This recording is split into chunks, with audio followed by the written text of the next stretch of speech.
Mesdames et messieurs, bonsoir et bienvenue aux 20h d'Évasion Guinée. Tout de suite, le sommaire de cette édition d'information. Début à Conakry des travaux de la revue annuelle du programme de coopération PNUD gouvernement guinéen. 140 milliards de francs guinéens sont prévus pour le financement des projets et programmes de développement de la Guinée. Explication dans ce journal. Le collectif et l'ADP menacent de descendre à nouveau dans la rue. Les leaders de ces deux entités politiques l'ont déclaré à la faveur d'une conférence de presse dont vous aurez de larges échos dans cette édition. Et puis, ouverture des assises de la Cour d'appel de Conakry. La première audience a enregistré la condamnation à 5 ans de réclusion criminelle de Gali Katoussila, auteur du meurtre du célèbre coiffeur Ali Badara Sagnan. C'est tout pour les titres. Encore une fois, bonsoir et bienvenue à tous. La revue annuelle 2012 du programme de coopération PNUD gouvernement guinéen s'est tenue ce mardi à Conakry. La rencontre a fait le point des acquis et faiblesses du plan de travail annuel 2006-2012 qui s'achève. Et pour le prochain plan Guinée PNUD, plus de 140 milliards de francs guinéens serviront à financer les projets et programmes de développement de la Guinée. C'est le ministre de la Coopération internationale qui a présidé l'ouverture des travaux. Le point avec notre reporter Mamadi Kamisoko. Le plan de travail annuel PNUD Guinée qui s'achève ce mois-ci a été signé en 2006. À ce jour, le taux d'exécution financière est de 86,73% autour des accompagnements, notamment la transition politique, la réflexion sur la construction de l'état de droit, la réforme du secteur de la sécurité et le renforcement des capacités institutionnelles et humaines. Un résultat qui serait pourtant meilleur si la crise sociopolitique de 2008 ne s'y était pas mêlée, a reconnu la directrice pays PNUD Guinée. Mais pour le prochain plan annuel de travail 2013-2017, le PNUD a deux objectifs primordiaux. Je voudrais profiter de l'occasion pour rappeler que le nouveau plan d'action du programme pays 2013-2017, signé avec le gouvernement le 22 novembre dernier, se focalise sur deux axes principaux, à savoir la gouvernance et la consolidation de la paix comme le premier axe, et la croissance inclusive et le développement durable. Ce recentrage permettra d'assurer d'une part une plus grande cohérence et visibilité des interventions et d'autre part plus d'efficacité dans la gestion. Plus de 140 milliards de francs guinéens, c'est le montant avec lequel démarre ce nouveau programme PNUD Guinée. Le ministre de la Coopération internationale, après avoir remercié le PNUD pour ses efforts en faveur du gouvernement guinéen, a exprimé son désir de voir ce programme entamé dès janvier 2013. Je me souviens que c'est le 28 novembre dernier que nous avons procédé avec le PNUD à la signature du plan d'action du nouveau programme de pays pour un montant de 140 milliards de francs guinéens, soit 19 821 $, destinés à financer des programmes dans les domaines prioritaires de la croissance économique, du développement durable, de la gouvernance et de la consolidation de la paix. Au cours de cette rencontre, le plan d'action annuel provisoire 2013 a été examiné et fera les jours à venir l'objet de signature pour le bien des populations guinéennes. Politique, le collectif et l'ADP ont animé ce mardi une conférence de presse. Les leaders de ces deux entités politiques jugent la situation sociopolitique du pays préoccupante. Ils ont aussi menacé de descendre à nouveau dans la rue si leurs revendications ne sont pas prises en compte. Aguera Touba pour plus de précisions. Malgré quelques avancées, la Guinée est toujours plongée dans l'impasse politique, constate le collectif et l'ADP. Une impasse qui serait résolue par la prise en compte de leurs revendications. L'avènement de l'Assemblée nationale mettrait fin à la gestion solitaire du pouvoir par le président de la République et permettrait à l'opposition de participer à la gestion des affaires publiques à travers ses représentants élus. C'est pourquoi l'ADP et le collectif accepteraient pour la tenue des élections législatives toute proposition de date fondée sur un chronogramme consensuel prenant en compte toutes les opérations du processus électoral, le renvoi du couple Ouemark Sabari et le choix par appel d'offres d'un nouvel opérateur technique, et enfin le respect du droit des votes des Guinéens de l'étranger. Des revendications pour lesquelles le collectif et l'ADP s'apprêtent à manifester une nouvelle fois dans un avenir proche. Une opposition qui menace aussi de demander le départ du nouveau président de la CENI si ce dernier ne changeait pas de fusil d'épaule en travaillant dans la transparence. S'agissant du droit de réponse concernant les DG il y a quelques jours, Sidia Touré répond. Vous ne pouvez pas avoir de croissance économique en Guinée si vous n'avez pas de courant. Faire de cela un problème personnel, les personnes ne m'intéressent pas. Je vous dis actuellement que nous avons des capacités installées d'électricité qui sont insuffisantes pour servir la population. Je n'ai pas besoin de le dire, tout le monde le constate tous les jours. Dans sa déclaration conjointe, ce bloc a aussi évoqué le cas de Guéguédou. L'ADP et le collectif interpellent le gouvernement sur le fait que nos populations ont toujours vécu en harmonie et qu'il leur appartient de prendre à temps les décisions idoines pour préserver la paix sociale lorsqu'elle est menacée par les abus intolérables des autorités locales. L'ADP et le collectif condamnent cette barbarie de notre âge qui vient à nouveau décorner l'image de notre pays et exigent premièrement la destitution et la mise en examen des autorités locales concernées par les actes de violence et de violation des droits humains. Deuxièmement, la démilitarisation de la ville de Guékédou et environ. Troisièmement, la libération sans délai et sans condition des paisibles manifestants arbitrairement arrêtés et détenus. Certaines victimes de la crise de Guéguédou sont hospitalisées à Conakry, des blessés auxquels le collectif et l'ADP comptent aller rendre visite, notamment au CHU d'Anka, après la conférence de presse. Le Conseil régional des organisations de la société civile de Conakry a animé ce mardi une conférence de presse à son siège. La situation sociopolitique du pays était au centre de la rencontre. Les membres de cette structure en ont profité pour inviter les citoyens à plus de vigilance et d'engagement dans la politique de démocratisation du pays. C'est un reportage de Fanta Conté rendu en studio par Mohamed Gibril Kamara.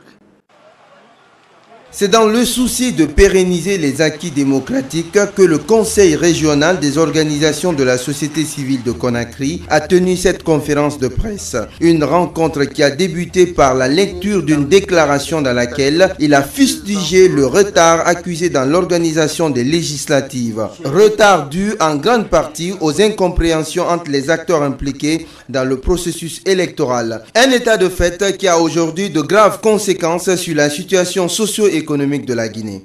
Sachant bien que le renouement du pays avec les partenaires dépend en grande partie de l'organisation des élections législatives, les acteurs politiques doivent ouvrir les yeux et penser à la souffrance des citoyens qu'ils prétendent défendre au nom de la démocratie en s'accordant sur l'essentiel.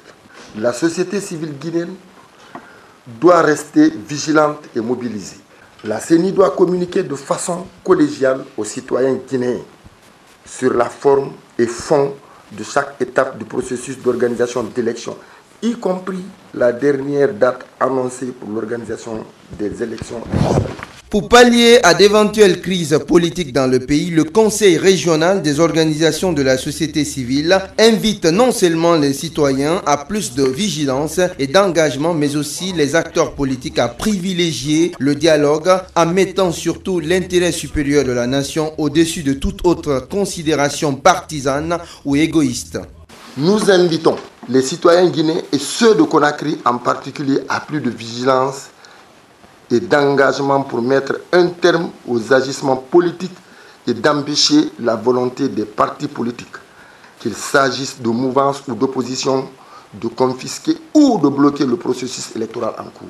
Les partis politiques de toute tendance d'éviter d'alourdir la souffrance de la population guinéenne par toute interférence dans les activités de la CENI au nom d'une transparence. Le pouvoir public d'arrêter les propagandes sur le PPTE qui est déjà un acquis et préparer les conditions d'obtention d'autres financements allant dans le cadre de l'amélioration des conditions des citoyens, dont le 10e fait. Dans les jours à venir, le Conseil régional des organisations de la société civile de Conakry compte entreprendre des tournées d'information et de sensibilisation dans les 5 communes de Conakry sur l'organisation rapide des élections législatives, la consolidation de l'unité nationale et la quiétude sociale. Autre conférence de presse, cette fois-ci animée par l'ONG Maman Guinée, les causes, les conséquences et les solutions de la crise de Guékédou étaient les centres d'intérêt de cette conférence. Les membres de cette ONG appellent le gouvernement à prendre ses responsabilités afin d'éviter le pire. C'est un compte rendu de Aguira Touba, lu en studio par Billy Nankumakonde.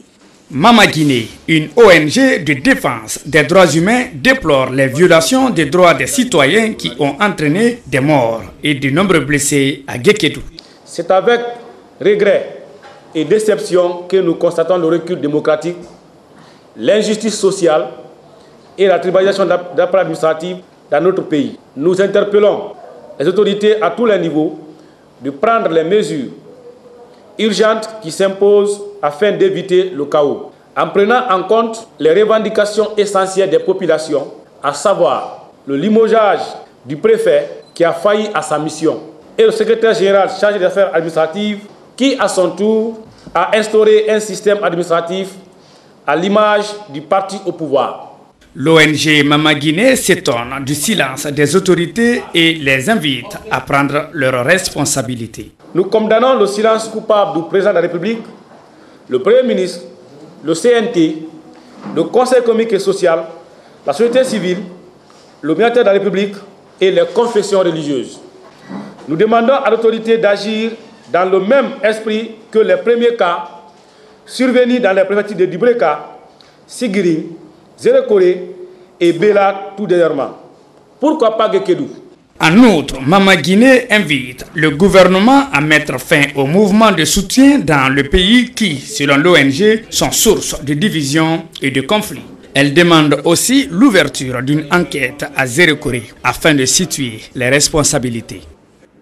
Sur un tout autre plan, créer un cadre d'échange entre les secteurs privés guinéens et ivoiriens, c'est l'ambition qu'affiche le Centre de promotion des investissements en Côte d'Ivoire, CPICI en abrégé. Hier lundi, une délégation de cette structure a rencontré la primature, les organisations patronales guinéennes. Au cours de cette rencontre, beaucoup d'initiatives ont été prises en vue de développer le secteur privé des deux pays. Reportage Aboubakar Arafan Camara. C'est sous les auspices de la représentante du gouvernement guinéen que s'est tenue cette plateforme. Objectif, créer un cadre d'échange entre les secteurs privés guinéens et ceux ivoiriens en vue de promouvoir un développement harmonieux entre ces deux États. La tenue de cette rencontre a permis à la représentante du gouvernement guinéen de montrer toute sa satisfaction. Car selon elle, c'est le chemin le plus facile pour une meilleure intégration africaine. Elle estime d'ailleurs que les secteurs privés guinéens doivent en tirer profit. Je partage bien l'avis de ceux qui pensent que la collaboration de plus en plus étroite entre les secteurs privés de nos différents pays constitue la voie la plus rapide menant à l'intégration sous-régionale ouest-africaine. La libre circulation des personnes et des biens, qui avait toujours été l'objet des aspirations des populations de nos pays, est devenue une réalité.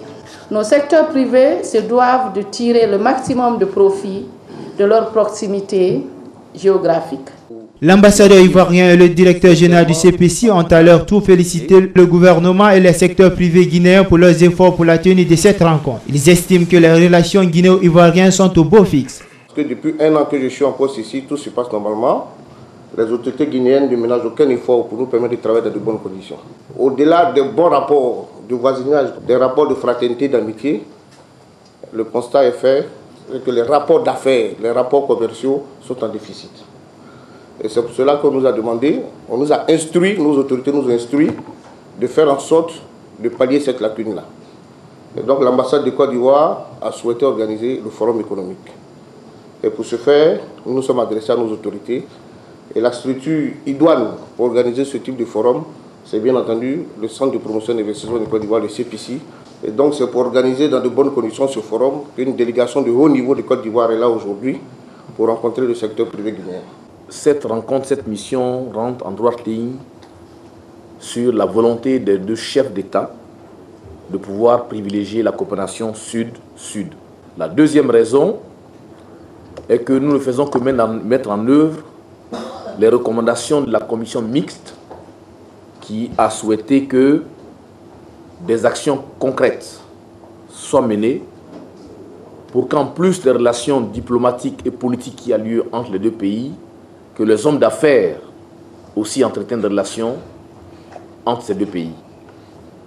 Et enfin, la raison est que l'histoire, la géographie nous unit et qu'il n'y a pas de raison donc que nous ne puissions pas nous retrouver au niveau économique pour voir ce qu'il a lieu d'accompagner pour ces deux pays.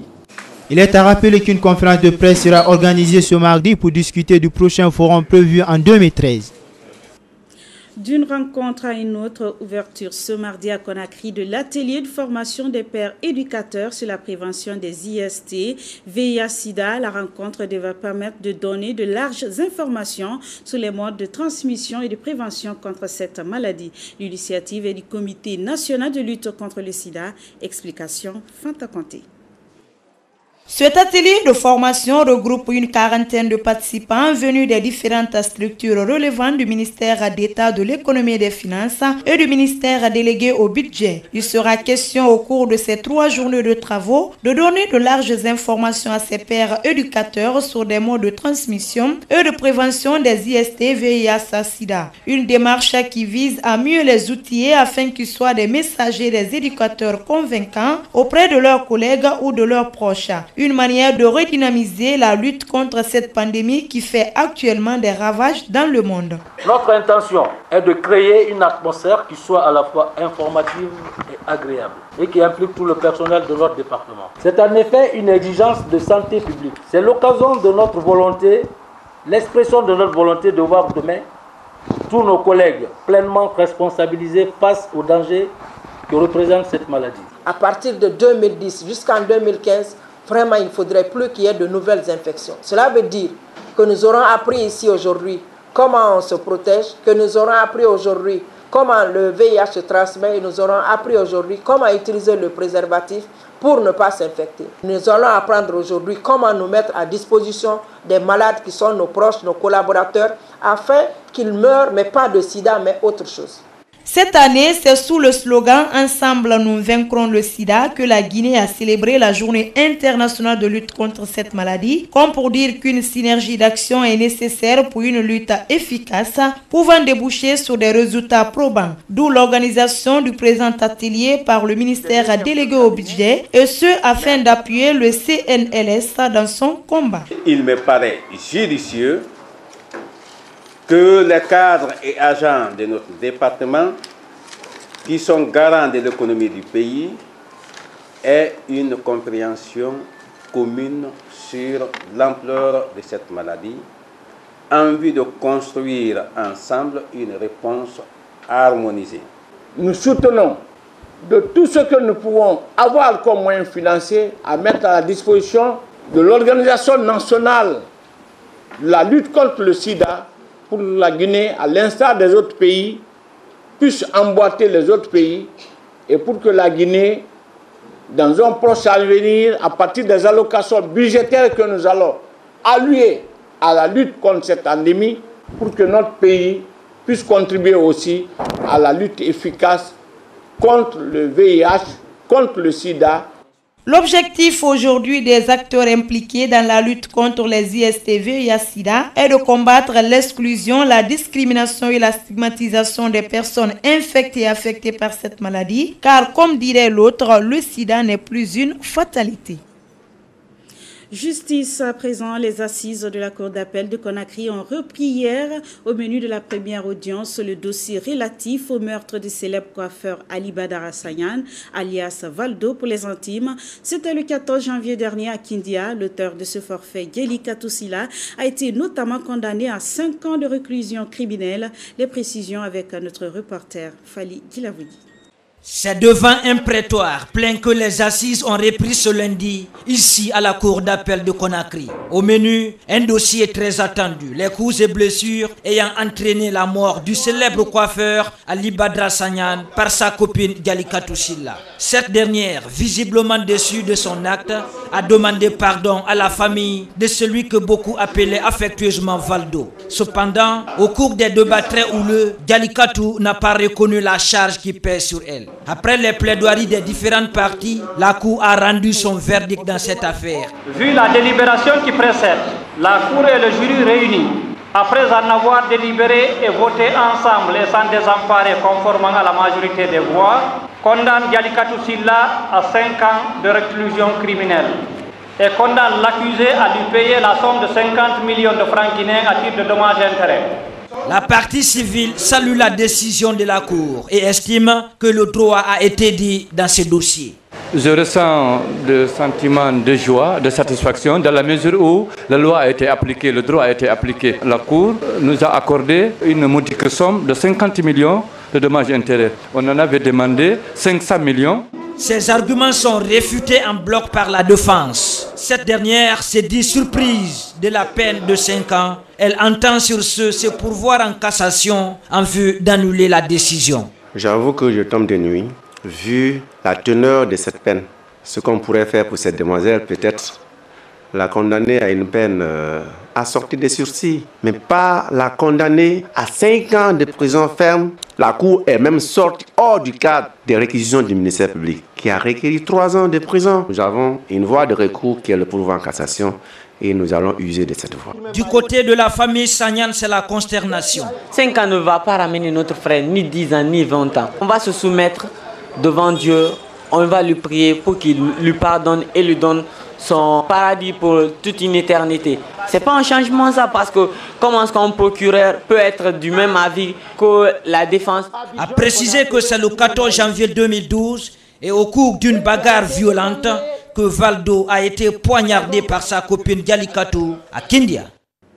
Au chapitre des faits divers, conflit domanial à Gbessia, cité de l'air, c'est dans la commune de Matoto. Une maison a été systématiquement pillée ce matin dans cette localité. Selon les informations recueillies sur place, ce sont des agents des services de sécurité qui auraient procédé à ce pillage. Les explications avec Sekou Kabiru Diallo. C'est un conflit qui met aux prises la famille de Feu Abou Keta se réclamant propriétaire du dit domicile et celle de Feu Mariam Souma qui occupe les lieux. Selon les sources concordantes, c'est suite à une intervention énergique des services de sécurité que cette maison a été complètement pillée à Gbessia, cité de l'air, dans le secteur Rouredé. Les autorités locales condamnent ce acte qu'elles qualifient de vandalisme à l'endroit des citoyens. Nous avons assisté à un acte d'agression et de vandalisme. Il y a mes citoyens qui m'ont appelé pour me dire qu'il y a une intervention policière avec des loubards venant de Bonfi, avec des marteaux à la main. Ils sont en train de casser. Et une femme même a voulu être violée par un policier et plein d'autres choses. C'est pour ça que je dis que c'est un vandalisme. Les victimes qui ont enregistré plusieurs dégâts ne contiennent pas leur colère.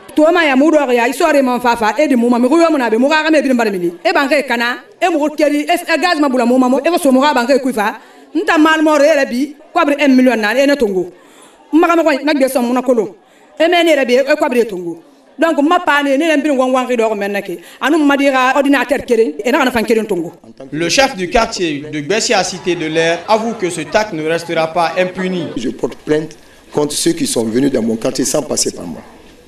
Ça, c'est mon droit. Maintenant, la famille qui est là, ils ont un papier qui prouve qu'ils ont raison.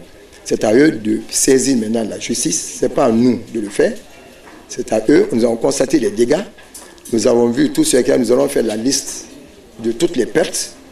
Et en ce moment, moi, je me mettrai derrière ceux qui ont la vérité et je ferai tout qui est à ma possession pour que la vérité soit là et triomphe. A noter que nos efforts fournis en vue de joindre les deux parties pour d'amples informations sont restés sans succès. La Guinée, connue pour ses inestimables richesses du sol et du sous-sol, est aussi un creuset de sites historiques et touristiques à l'abandon. C'est le cas du port négrier de Binti. Ce patrimoine situé à 80 km de la préfecture de Forêt-Caria est en voie de disparition. C'est en tout cas le constat fait par l'une de nos équipes de passage à Binti. Ibrahima Sori, Yari Ansani. Binti est l'une des portes d'entrée de la colonisation en Guinée. Située dans la préfecture de Forêt-Caria, ici se trouvent plusieurs sites qui marquent le passage du colon blanc et de la négritude. Aujourd'hui, plusieurs de ces lieux sont en voie de disparition. Pour cause, manque de politique de conservation et de valorisation des sites historiques et touristiques en Guinée. Alors que ces différents lieux, s'ils sont bien exploités, pourront drainer vers la Guinée des milliers de touristes à l'image de l'île de Gorée au Sénégal. temps colonial, quand le négrier était là, parce que le négrier qui logeait là, c'était son bâtiment. Le travail, c'était de 8h à midi. À midi, on sonne, le travail cesse. Même dans les plantations, les boutiques sont fermées. Pour au moins une pause d'une, 2, 3 à 15h pour que le travail reprenne. Dans les plantations, dans les boutiques et dans l'administration, jusqu'à 18h. À 18h encore, on tape la cloche. C'est la descente du tricolore français et la cessation de tous les services de jour. Voilà à quoi ça servit la cloche à l'époque. Comme il n'y avait pas de téléphone, il n'y avait pas d'autres moyens de communication, c'est la cloche qui servait ça. Donc aujourd'hui, la préoccupation de tous les fils de Samou Mbenti, résidents comme ressortissants, c'est la réhabilitation de ce bâtiment pour servir davantage de bureaux et de logements de monsieur le sous-préfet. Bon, comme vous le constatez, c'est l'esclaverie. C'est à cet endroit précisément qu'on entassait comme des coulis des esclaves qui se rebellaient contre l'autorité coloniale. Il y avait une grande chaîne ici avec laquelle on les attachait. On les mettait là, on les entassait comme des bois morts. Les autres esclaves étaient là, c'était la prison. Bon, ceux qui se révoltaient à tout moment là, on les mettait là. C'est là qu'ils sont entassés jusqu'à l'arrivée du bateau négrier.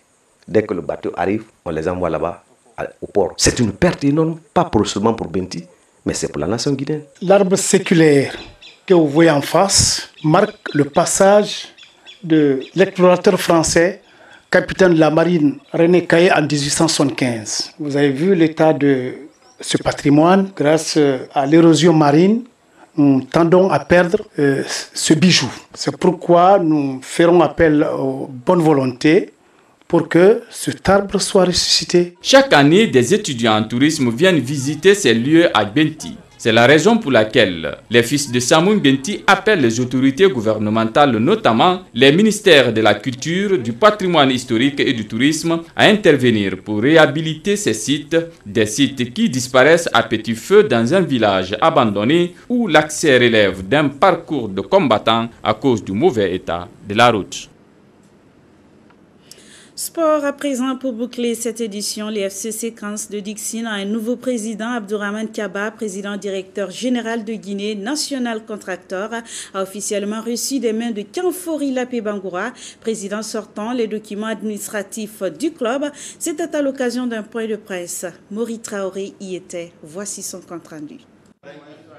Cette rencontre fait suite à la nouvelle décision prise par la Confédération africaine du football. Il s'agit désormais pour tous les clubs engagés dans les compétitions africaines à disposer d'un bus de transport, d'un siège et un terrain de football. Des conditions déjà remplies par le représentant guinéen à la prochaine Coupe de la CAF. Monsieur Kaba m'a dit, Monsieur Lapé, je suis prêt à m'engager pour honorer tout ce qui a été demandé par la CAF.